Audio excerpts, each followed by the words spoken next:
जय हिंद स्टूडेंट। आज मैं आपको एक टॉपिक बताने जा रहा हूं और वो टॉपिक आप इसके पहले हमारे शॉर्ट वीडियो में देख चुके हैं। 10 सवाल और एक जवाब। 10 सवाल एक जवाब का एक टॉपिक चला था, उसमें हमने बताया था कई सवालों का केवल एक जवाब बताया था, उसके बारे में मैंने एक्सप्लेन नहीं किया था। आज मैं आपको उस टॉपिक को एक्सप्लेन करूंगा। तो चलिए स्टार्ट करते हैं। पहला क्वेश्चन था हमारा कि जल द्रव क्यों है। तो जल जो होता है जिसका सूत्र H2O होता है, H2O हाइड्रोजन ऑक्सीजन हाइड्रोजन, इनके चीजें के साथ जुड़ करके वो बना होता है और दूसरे अणु के साथ जब बीच में बनता है तो वहां पर हाइड्रोजन बंध पाया जाता है। ये ध्यान दीजिएगा, इस वीडियो में हम केवल उस क्वेश्चन को एक्सप्लेन करेंगे, डिटेल नहीं बताएंगे। अब आगे से हम कोशिश करेंगे कि हर एक क्वेश्चन पर हम उसकी डिटेल वीडियो बना करके आपको देंगे। तो ये केवल उस टॉपिक को जो हमने बताया था उसी को केवल एक्सप्लेन करने के लिए दिया गया है। आप अगर वो पिछली वाली वीडियो देखे होंगे 10 सवाल एक जवाब का, उसी में से पहला सवाल का ये आंसर हम दे रहे हैं। तो चलिए, पहले सवाल का ये जवाब था हाइड्रोजन बंध की उपस्थिति। अब देखिए दूसरा हमारा सवाल था कि बर्फ का आयतन जल से अधिक क्यों होता है। बर्फ का आयतन जल से अधिक क्यों होता है। तो देखिए बर्फ जो होता है वैसे तो सॉलिड स्टेट में जाने के बाद आयतन कम होना चाहिए, लेकिन यहाँ पर जब उसके बीच में हाइड्रोजन बंध बन जाता है, चतुष्फलकी संरचना का निर्माण कर लेता है बर्फ, तो बर्फ का आयतन ज्यादा होता है, जल का आयतन कम हो जाता है। तो यानी यहाँ पर भी उसका आंसर क्या होगा, हाइड्रोजन बंध की उपस्थिति। उसी तरीके से क्या कहते हैं, तीसरा सवाल था हमारा, ग्लूकोज जल में घुलनशील है या जल में घुल जाता है क्यों। देखिए जल में घुलने का कारण प्रकृति पर निर्भर करती है और समान प्रकृति जब बनती है तब कोई भी चीज एक दूसरे में घुलता है, ये ध्यान दीजिएगा। तो यहाँ पर क्या है, अब ग्लूकोज आपका C6H12O6, ग्लूकोज का सूत्र होता है C6H12O6, और वो जो क्या कहते हैं कि आपका इसके ग्लूकोज जो होता है कार्बोहाइड्रेट होता है, कार्बनिक यौगिक है, वो अध्रुवीय प्रकृति का होता है, लेकिन फिर भी जल में घुल जाता है। क्यों घुलता है, जबकि जल क्या है, ध्रुवीय है। अब यहाँ कुछ अंतर है, लेकिन यहाँ पर एक समानता है कि दोनों जल के साथ मिल करके हाइड्रोजन बंध का निर्माण कर लेता है, जिसकी वजह से ग्लूकोज जल में घुल जाता है। ठीक उसी तरीके से कुछ और क्वेश्चन है, जैसे एल्कोहल जल में घुलनशील होता है। एल्कोहल माने जैसे C2H5OH, CH3OH, एल्किल समूह के साथ अगर OH जुड़ता है तो उसको हम क्या बोलते हैं, एल्कोहल बोला जाता है। तो एल्कोहल वो भी कार्बनिक यौगिक है, फिर भी वह जल में क्यों घुल जाता है, क्योंकि वह जल के साथ हाइड्रोजन बंध का निर्माण कर लेता है। तो जल के साथ हाइड्रोजन बंध का निर्माण कर लेता है, इसलिए वह जल में घुल जाता है। ओके, चलिए अगले क्वेश्चन की तरफ बढ़ते हैं। एल्कोहल का क्वथनांक समान अणुभार वाले एल्कोहलों से उच्च होता है। देखिए क्वथनांक का क्या होता है, क्वथनांक वह निश्चित ताप जिस पर कोई द्रव उबलना प्रारंभ करता है उस पदार्थ का क्वथनांक कहलाता है, या वह निश्चित ताप जिसके किसी द्रव का वाष्प दाब वायुमंडलीय दाब के बराबर हो जाता है उस पदार्थ का क्वथनांक कहलाता है। तो हर पदार्थ का क्वथनांक अलग अलग होता है। यहाँ पर जो पॉइंट है हमारा, यहाँ पर जो हम पॉइंट बताने जा रहे हैं उसमें क्या है आपका, कि उसमें आपका एक चीज हमको मिल गया कि अणुभार अगर समान होता है तो क्वथनांक भी समान होता है। जो जैसा अणुभार अगर ज्यादा है तो क्वथनांक भी ज्यादा होगा, लेकिन यहाँ पर पॉइंट कुछ अंतर है, इसलिए क्वेश्चन बन गया कि क्वथनांक समान है फिर भी एल्कोहल का ज्यादा क्यों होता है। तो वहां पर एक रीजन आपका आ गया, हाइड्रोजन बंध की उपस्थिति। हाइड्रोजन बंध उपस्थित हो जाता है एल्कोहलों में, जिसकी वजह से उसका अणुभार, उसका क्वथनांक अधिक हो जाता है। अब इसी तरीके से अगले क्वेश्चन की तरफ बढ़ते हैं। ये हमारा 6वां क्वेश्चन है कि HF यानी हाइड्रोजन फ्लोराइड और हाइड्रोजन क्लोराइड की बात की रही है कि हाइड्रोजन फ्लोराइड का अणुभार कम होता है और हाइड्रोजन क्लोराइड का अधिक होता है, लेकिन यहाँ पर HF का अणुभार कम होता है फिर भी उसका क्वथनांक अधिक होता है, क्यों। जबकि अभी ये हो रहा था कि अणुभार समान रहेगा तो वो होगा।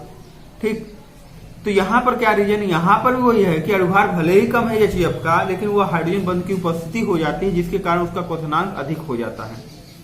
ओके, तो इस तरीके से आपको क्वेश्चन ये समझ में आ रहा होगा जो हम बता रहे हैं। आप लगातार उस क्वेश्चनों को देखेंगे, पिछली वाली वीडियो आप देख लीजिएगा जरूर, उससे आपको क्लियर हो जाएगा। चलिए अगले क्वेश्चन की तरफ बढ़ते हैं। अमोनिया जल में घुलनशील होता है क्यों। अमोनिया का सूत्र क्या होता है NH3। अमोनिया का सूत्र होता है NH3, और वो अमोनिया जो होता है एक अध्रुवीय यौगिक है। अब अध्रुवीय यौगिक तो है और अमोनिया के बारे में कुछ और भी आप जानते होंगे कि वह वाष्प अवस्था मतलब गैसीय अवस्था में पाया जाता है, तीक्ष्ण गंध होता है इस तरीके से, और पॉइजनस भी है। फिलहाल हमारा एक क्वेश्चन है कि अमोनिया जल में क्यों घुलता है। अमोनिया अध्रुवी प्रकृति का है, जल ध्रुवी प्रकृति का है, समान प्रकृति वाले घुलते हैं, तो यहाँ क्यों घुल गया भाई? यहाँ पर समानता है, यहाँ पर समानता है कि अमोनिया जल के साथ हाइड्रोजन बंध का निर्माण कर लेता है, और हाइड्रोजन बंध बन गया ना, जब एक दूसरे के साथ बंध बन गया, जुड़ाव हो गया, तो उसमें घुल मिल जाएगा, तो इसीलिए अमोनिया जल में क्या हो जाता है? घुल जाता है। ये सब टोटल क्वेश्चन आपके आइडियाज को क्लियर करने के लिए है, ठीक है, और इस पर डिटेल वीडियो हम आगे बनाएंगे, आप देखते रहिएगा। अगला क्वेश्चन देखिए, एमीन जल में घुलनशील होता है क्यों? एमीन देखिए क्या होता है, अमोनिया के व्युत्पन्न को ही एमीन कहते हैं। जैसे RNH2 हो गया, C2H5NH2, CH3NH2, ये सब जो होते हैं वह एमीन होते हैं ना, जिनके साथ अमोनिया से एक हाइड्रोजन निकला और एल्किल समूह जुड़ गया, प्राथमिक एमीन। दो जुड़ गया एल्किल समूह, दो हाइड्रोजन निकला और दो एल्किल समूह जुड़ गया, तो क्या हो जाएगा? द्वितीयक। तीन निकला और तीनों जगह तृतीयक एमीन हो गया। तो ये सब एमीन जो होते हैं अमोनिया के व्युत्पन्न को ही एमीन कहते हैं, और एमीन जो भी होते हैं वह एरोमेटिक एमीन हो चाहे एलिफेटिक एमीन हो, वह जल में घुलते हैं। अब जल में क्यों घुलते हैं? क्योंकि वह हाइड्रोजन बंध का निर्माण कर लेता है। एक चीज और आपको हम बताएंगे, हाइड्रोजन बंध का निर्माण किन तत्वों के बीच हाइड्रोजन होने के कारण होता है? Fluorine, oxygen, nitrogen, FON, phone, FON, trick इसका क्या है? फोन। फ्लोरीन, ऑक्सीजन, नाइट्रोजन के बीच में चाहे समान रहे चाहे असमान रहे, जैसे दोनों तरफ फ्लोरीन हो गया, दोनों तरफ नाइट्रोजन हो गया, दोनों तरफ ऑक्सीजन हो गया, ये तो समान हो गया। अगर असमान, एक तरफ नाइट्रोजन एक तरफ ऑक्सीजन और बीच में हाइड्रोजन, एक तरफ नाइट्रोजन एक तरफ फ्लोरीन बीच में हाइड्रोजन हो गया, तो इन प्रबल ऋण विद्युत तत्वों के बीच में हाइड्रोजन पाया जाता है, तब जाकर हाइड्रोजन बंध का निर्माण होता है। यानी हाइड्रोजन बंध बनने के लिए सबसे ज्यादा जरूरी क्या है? हाइड्रोजन बंध का, यानी हाइड्रोजन परमाणु का होना सबसे ज्यादा जरूरी है। तो यहां पर हम एक चीज देखेंगे कि ये जो प्रबल ऋण विद्युत तत्व है, इनके बीच हाइड्रोजन पाया जाएगा तभी होगा, अन्य किसी में नहीं होगा। ठीक, तो वही चीजें हैं FON, फोन। चलिए अगले क्वेश्चन की तरफ बढ़ते हैं। तो यहाँ क्वेश्चन, एमीन जल में घुलनशील होता है क्यों? क्योंकि वह जल के साथ हाइड्रोजन बंध का निर्माण कर लेता है, इसी वजह से। ओके, आर्थोनाइट्रोफिनॉल और पैरानाइट्रोफिनॉल। आर्थोनाइट्रोफिनॉल, ठीक है, C6H5NO2, ये सूत्र होगा नाइट्रोफिनॉल का, सॉरी C6H5NO2, ये नाइट्रोबेंजीन का फार्मूला हो जाएगा। और अगर आप फिनॉल की बात करेंगे, ठीक है, तो वहां पर एक हाइड्रोजन हट करके यहाँ OH लग जाएगा। ओके, इस तरीके होगा। तो इसमें जो होता है कि आर्थोनाइट्रोफिनॉल और पैरानाइट्रोफिनॉल, ये दोनों भी जो है अगर बनाएंगे तो एक जल में घुल जाता है। क्यों? हाइड्रोजन बंध की उपस्थिति के कारण।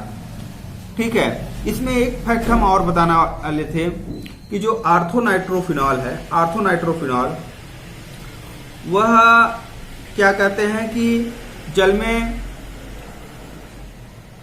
कम घुलता है और पैरानाइट्रोफिनॉल ज्यादा घुलता है। उसमें देखिए हाइड्रोजन बंध भी दो प्रकार का होता है, अब आगे आपको हम डिटेल में बताएंगे। एक अंतः अणु, एक होता है अंतराणु। Intramolecular hydrogen bonding, intermolecular hydrogen bonding. अगर अपने ही अणु में पाया जाएगा तो थोड़ा कम घुलेगा, और दूसरे में पाया जाएगा अपने से जो है क्या कहते हैं कि दूसरे अणुओं के साथ अगर मिलकर के बन गया तो उसे बोलते हैं इंटरमॉलिक्यूलर हाइड्रोजन बॉन्डिंग। तो दोनों पे डिपेंड, इंटरमॉलिक्यूलर होता है तो जल में घुलनशील होता है। तो यहाँ पर इसका जो क्वेश्चन है, पैरानाइट्रोफिनॉल जल में घुलनशील होता है क्यों, ये होना चाहिए था। आर्थो वाला थोड़ा कम घुलनशील होता है, थोड़ा डिटेल में इसको नहीं लिखा गया, ये आप समझ लीजिएगा, आगे बताया जाएगा। ग्लिसरीन की श्यानता अधिक होती है क्यों? देखिए श्यानता क्या होती है? विस्कोसिटी, चिपचिपाहट या द्रवों का बहाव। आप ग्लिसरीन को छोड़िए तो बड़ा धीरे धीरे धीरे धीरे रन करेगा। तो अगर द्रवों का बहाव जो होता है एक दूसरे के ऊपर जो हो रहा है वह कम हो रहा है, तो इसका मतलब अधिक श्यानता है। अब पानी को फेंकिए तेजी से जाएगा तो इसकी श्यानता कम। फिलहाल हमारा क्वेश्चन यह है कि ग्लिसरीन की श्यानता चिपचिपाहट क्यों अधिक होती है? उसका रीजन है कि हाइड्रोजन बंध की उपस्थिति। तो ये 10 सवाल थे, उस 10 सवाल का केवल एक जवाब था आपका हाइड्रोजन बंध की उपस्थिति। तो इस वीडियो में केवल हमने हर क्वेश्चन को लेकर के एक्सप्लेन किया है कि वो चीजें क्या होंगी और इन सब मतलब ये क्वेश्चन क्या है, क्या पूछा जा रहा है और उसका सीधा सीधा आंसर क्या है। तो अगर आप एग्जाम में, आपके बोर्ड एग्जाम में या आपके जो कॉम्पिटिटिव एग्जाम में डायरेक्ट पूछा जाता है, खासकर मेडिकल इंजीनियरिंग में ये सब सवालें पूछी जाती हैं, ग्रेजुएशन लेवल में पूछी जाती हैं, तो इसका आप 60 क्वेश्चन में सीधा सीधा answer due to the presence of hydrogen bonding, due to the presence of hydrogen bonding, केवल इतना लिख करके आपका सटीक आंसर बन जाएगा और ऑब्जेक्टिव बन गया इस पर, तो निश्चित है कि यही आंसर आपका होगा। तो फिर से इस क्वेश्चन को हम रिपीट कर देते हैं, जो आपका क्वेश्चन है उसको हम फिर से रिपीट कर देते हैं। क्या क्या क्वेश्चन है? पहला है जल द्रव क्यों है, यानी लिक्विड स्टेट में क्यों पाया जाता है? बर्फ का आयतन जल से अधिक क्यों है? ग्लूकोज जल में घुलनशील क्यों है? एल्कोहल जल में घुलनशील क्यों है? पांचवा क्वेश्चन है एल्कोहल का क्वथनांक समान अणुभार वाले एल्कीनों से उच्च होता है, क्यों? छठवां क्वेश्चन है HCl का अणुभार HCl से कम होता है परंतु HCl का क्वथनांक HCl से कम होता है, क्यों? अमोनिया जल में घुलनशील होता है, क्यों? एमीन जल में घुलनशील होता है, क्यों? पैरानाइट्रोफिनॉल जल में घुलनशील होता है, क्यों? ओके। और ग्लिसरीन की श्यानता अधिक होती है, क्यों? तो इन सब का आंसर क्या है कुल मिलाकर के? हाइड्रोजन बंध की उपस्थिति। तो मैं आशा करता हूं कि आपको ये सवाल समझ में आया होगा, और अगर आपको इसमें कोई डाउट हो रही है, कोई कंफ्यूजन हो रही है, तो आप मेरे कमेंट्स बॉक्स में उसको डाल दीजिए और मैं उसको फिर से एक्सप्लेन करने की कोशिश करूंगा, आपको समझाने की कोशिश करूंगा। फिर से मैं बता दे रहा हूं कि ये केवल इसमें समझाया गया है, मैं एक एक क्वेश्चन को लेकर के इसे एक्सप्लेन करूंगा अपनी अगली वीडियो में। तो आप लगातार इस चैनल पर बने रहिएगा और हमारे चैनल को सब्सक्राइब करिए, बढ़ाइए।